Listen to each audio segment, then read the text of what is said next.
ver a mortalidade das bactérias, a gente não consegue ver a presença de colônias e tal. A gente não usa muito na prática no laboratório.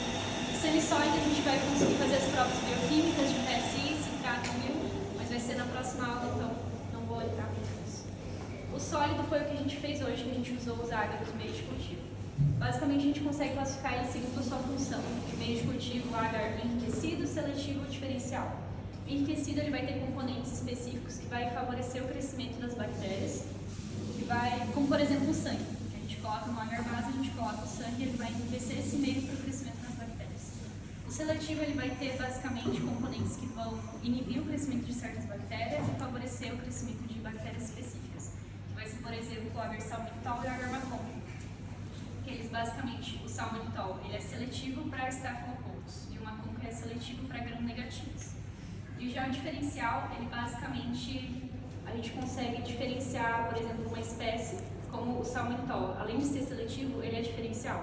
Por quê? Porque a gente consegue ver as bactérias que fermentam o manitol, que é, por exemplo, o Staphylococcus aureus. Aí essa colônia ela vai mudar de cor e isso é um diferencial de assim, que a gente consegue observar. O agar macon também, que ele diferencia formando colônias meio que cor-de-rosa, que são as que fermentam a lactose. Falando propriamente sobre esses meios de cultivo que a gente viu hoje, que são sólidos. O agar sangue, então, a gente basicamente usa esse agar base, acrescenta sangue com uma temperatura, quando o agar já está numa temperatura menor, 35 a 45 graus.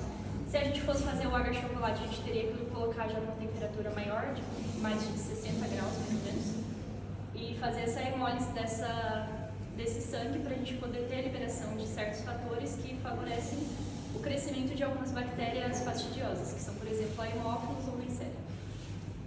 O agar sangue também a gente consegue ver ele como uma certa forma de diferencial, porque a gente consegue ver as bactérias beta-hemolíticas, alfa ou gama.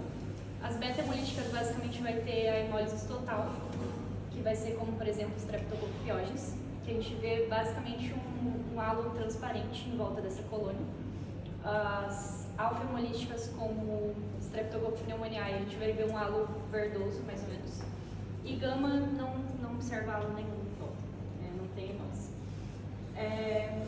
Agar sangue é principalmente para gram-positivas, mas ele também pode ter até crescimento de fungos, ele é bem amplo. O agar chocolate é mais para gram-negativas, como eu falei, a hemófilos, Neisseria, mas pode também ter o crescimento de outras.